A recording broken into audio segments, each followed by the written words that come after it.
Hi guys, Deluded Gooner. Everybody who follows my socials or watches my videos knows how much of a massive Arsene Wenger fan I am.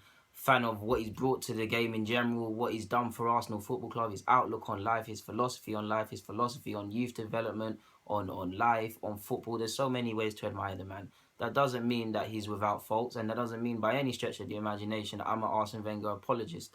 I mean, you get a lot of hate, and quite rightly so, for the fans. That, don't get me wrong, if you want Wenger out, that's your opinion and it's fine. That's not in doubt. But when you get the illogical and knee jerk sort of fans that just call for Wenger out and don't share out the blame, then they're a bit silly. And also you have the equivalent to them in the sense that people that take Arsene Wenger's word for gospel, that believe he cannot do or say anything wrong, that run behind the narrative of we haven't had money to spend, the stadium, blah, blah, blah, which it is warranted, but past 2013, it holds a real lack of weight.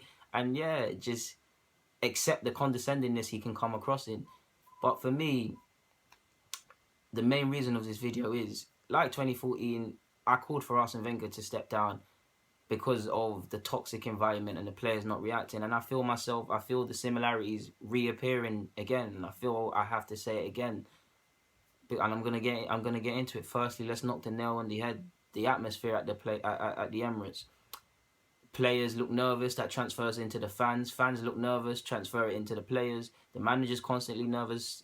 He's even said it himself. He looks constipated. It's just not good for any club, that especially a club that wants to win anything. It's toxic. How many games have been a real slugfest and a real roller coaster of emotions at the Emirates? We've had it too much. We've had it at Burnley when we welcomed them. We just had it too much, and it's just real toxic. And I don't want to see this at my football club anymore, because it just doesn't promote positivity. Then, probably going on to some of my main points now.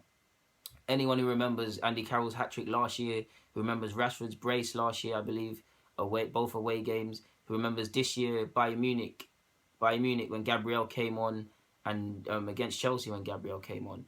This is not an attack on Gabriel with these 4 games, but a mistake made more than once is a choice. Whether we're choosing not to coach defensive work, or the boys are choosing not to listen, this is silly. How many times have we seen us concede 1 goal and then concede more and more and more? Where is the consistency between the back 5 talking? I played as a fullback, of course not at these levels, but when you've played, and I'm sure some of you have, when you've played at certain level and played certain amounts of football, you can see certain things. The back 5, including the goalie, are meant to ooze calmness to the rest of the side. That is how you build a winning side. And we're not there defensively. Like I said, how many times have we seen a kick in the teeth and we could go and concede 2 more in a short space of time? Gabriel's in the Bayern Munich and Chelsea games. Gabriel came on as a substitute. Of course, the substitute in any back 4 is going to disrupt them. But why do we always capitulate? When I played for my team and other players at every other Prem club, as well as knowing their own job defensively, they know everybody else's. That's what it should be at Arsenal. We should be at a point where it doesn't matter if it's Holding, Gabriel, Mustafi, Bilic, whoever is playing at centre-back. Everybody knows their job. Everybody knows everybody else's job, and everybody can slot in. And I haven't seen that. So whether it's the boys choosing not to do this, which brings me on to my other point about complacency. Wenger, it's great that he sees the best in a lot of players and he's optimistic and things. We've seen players that have been playing poorly, he's defended them and they've become real good players for us. But to a degree, I believe it creates an unhealthy atmosphere. Look at Theo Walcott. I'm harshing him because he's one of my favourites. His duration here has been mediocre, hasn't hit the heights. Maybe he was always meant to be this sort of player, but he's constantly played when he's been playing poor. He's had good games in big games, but he's equally been poor. You look at City, this year he scored, but he was poor. He was invisible. And then the nerve to come out and give an interview. The same mistake away at Old Trafford twice. He's just not on. Chelsea, abysmal. And he's still going to play. Even last year when Joel Campbell's nothing to write home about. But on the basis that you earn your shirt and you play for the shirt, he deserved to play ahead of Theo. But no, Theo was constantly slotted back in and things like that. This year, of course, Theo's given him something to think about, where you get where I'm going. Mesut Ozil, I don't believe he's been playing poorly, as people suggest, by any stretch of the imagination.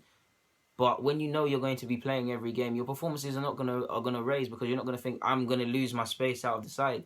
If you know you're gonna play every game regardless, that can lead to complacency and an unhealthy environment. I believe to a degree Wenger's old-fashioned in the sense that Koscielny not playing first game of the season, whether tired, fitness or whatnot, that not held Ramsey. To a degree, his old-fashioned, his reluctance in the transfer market. Of course, he spent money, but the reluctance to be proactive and believe in certain players has cost us. And choosing back to the players. My theme on this is reactions. I just thought of it. Bayern Munich and Chelsea games, we played exactly the same. They were given a game plan and they didn't follow it, and they shortchanged the Wenger again. Again, back to reactions and not giving reactions. What is this? It just goes into him being too optimistic in some players, and they're shortchanging him, and he has paid for it. So this is why a manager who is not as emotionally invested in some of these players, that hasn't worked with some of these players for so long, like I said, not as emotionally invested, will cut players loose, will drop them when they need to be dropped. They're playing for their shirts again, because a new manager, you start again, he doesn't care what you've done. The only on current form, the only players that, not even current form, on ability, the only players that you can say any manager that's going to come in and they will probably play is Ozil and Alexis. Everyone else playing for the shirt again, which gets us playing better because everyone has a point to prove. Not like how we are now, where it's just a nice little family club. He's shown a willingness to adopt tactics, but it's been too far and beyond. And I believe in the Premier League, due to no games being the same, you have to go about it differently. And we're too easy to play. Everybody knows from Sutton to any Premier League side, it's too easy to play Arsenal, and every side's giving us a game. And I'm pretty sure they all just send each other the same email with a game plan to play Arsenal. So for that, like I said, different manager will require a different reaction and a different formation and all them things from a team. There's just so many reasons, but ultimately in a season where you've seen that Arsene Wenger's given speeches twice, I think on numerous occasions, you've seen it in the papers, etc., blasted the team for playing poorly, touchline ban for getting animated. You can see the man is at breaking point and he's anxious.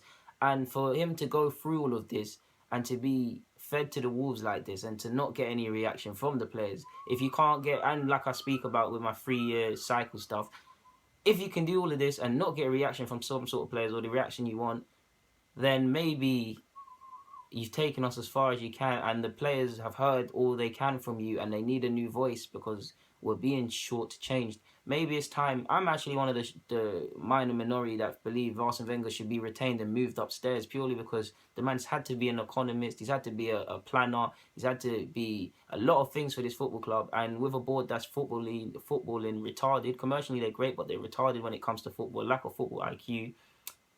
And whatever you say, he loves the club. Could he be moved upstairs and some sort of role to bridge the gap? I don't know. It's not for me. I'm by no means qualified for that, but that is what I believe. But ultimately, that's why I believe Wenger might have to step down, people, because of the reactions. Thank you for watching. I don't know if I've been consistent. I know I talk a lot and I say a lot. Honestly, thank you for watching. Don't get away without subscribing. Show your friends. Yeah, thank you.